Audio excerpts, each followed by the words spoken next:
My name is Amanda Tong. I am a ceramics designer maker.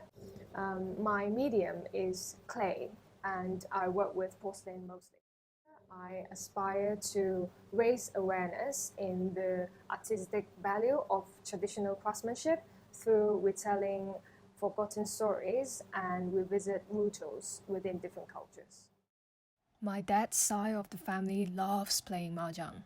With mahjong constantly colliding and hitting against each other, it's actually a very noisy environment to grow up with. So the local traditional skills that I've been learning from a 𝗠𝗲𝗄, it's mahjong tile carving, and the 𝗠𝗲𝗄 has actually been doing it for the past 50 years. For the classic craft modern meaning project, I have 2 pieces of work. These works are designed to be an interactive installation that invites people to touch and feel each ceramics mahjong tiles.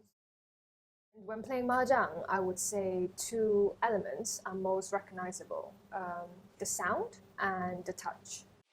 Sound is generated when the mahjong tiles collide together, and also when the players shout out different Chinese words. 想、碰、食糊, responding to their actions. Thus, the whole activity is never a quiet game. After porcelain is fired at a high temperature, if you collide them together, they will create a crisp and high-pitched sound. This work here, as you touch, allows you to slide the mahjong pieces across and generate a different kind of sound from this material. I've specially painted the patterns blue to give it more of a ceramics context of reproducing blue and white porcelain.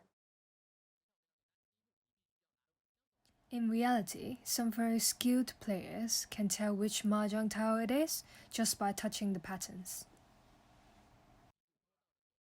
Ceramics is all about the sense of touch. Touch, as you hear, is made with uncolored mahjong tiles. I want to encourage people to actually touch and feel each carved patterns on the porcelain. And, to be able to work out the mahjong combinations for the game. I hope people are going to have fun interacting with this work through the different sounds generated from a new material. To have a better understanding of the mahjong crafts and its value behind. And I've actually tried to use the same tool as 𝗠𝗲𝗄 and the same carving method, carving on porcelain. But because of the different properties of the material, it's very hard to actually use the same method. Eventually, I have to develop my own carving methods to carve on my works. As a mahjong game lover, I've never thought of actually having the chance of learning to carve the mahjong tiles. It's really not easy because it requires a lot of precision and concentrations, which are very similar to my own practice. The most surprising experience, I think, has got to be able to use the wooden mechanical tool to carve the circle patterns on the tiny mahjong tiles.